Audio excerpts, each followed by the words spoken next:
Stop right there, because this isn't about fairy tales or tabloid noise anymore. It's about pressure hitting a breaking point, and everyone pretending not to see it. What people are reacting to isn't romance or drama. It's the claim that a single leaked document has flipped the entire game board, and once paperwork enters the chat, emotion doesn't matter. For 5 years fans have argued over timelines, secrecy, doctors, and why nothing ever lined up around Archie's birth, but arguing is like debating a bad call after the buzzer. If the alleged source document exists the way insiders say it does, the conversation shifts from vibes to verification. This isn't the polished certificate the public saw later. It's described as the original medical intake form, and the explosive part isn't gossip. It's what's allegedly missing and what's allegedly written instead. The claim is that the document lists a surrogate carrier rather than Meghan as the birth mother, and that matters because the monarchy doesn't play pick-up rules.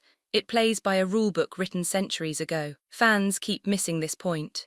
Under British succession law, it's not about intent or love, it's about born of the body. And if that box isn't checked, everything downstream collapses no matter how uncomfortable that truth is. The timeline is where the pressure really spikes. The leaked file is said to be dated weeks before the public announcement, with a location outside the UK. And if that's accurate, the gap isn't a mystery, it's a problem. In basketball terms, it's like the box score not matching the game tape. You can sell the highlight package, but the raw footage tells a different story. The original narrative asked people to trust, but this alleged leak demands review. Add in the claim that required royal medical verification signatures weren't there, and suddenly the palace isn't defending feelings, it's defending process. That's why insiders describe panic, not because of scandal headlines, but because government records don't bend to PR. Then there's the money angle, which a lot of people want to brush aside, but you can't. If funds labelled for renovations were allegedly routed through shell entities to cover surrogacy-related costs,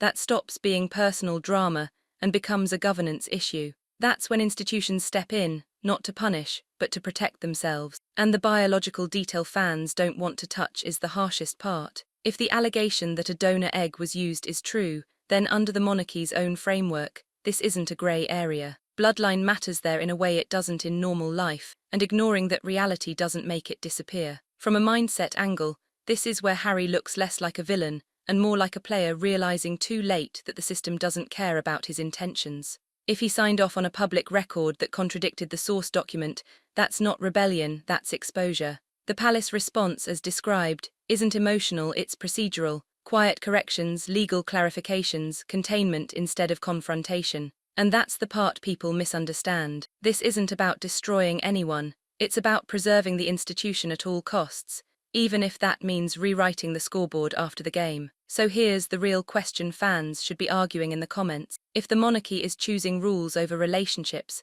should Harry have known this outcome was inevitable the moment he tried to play outside the system?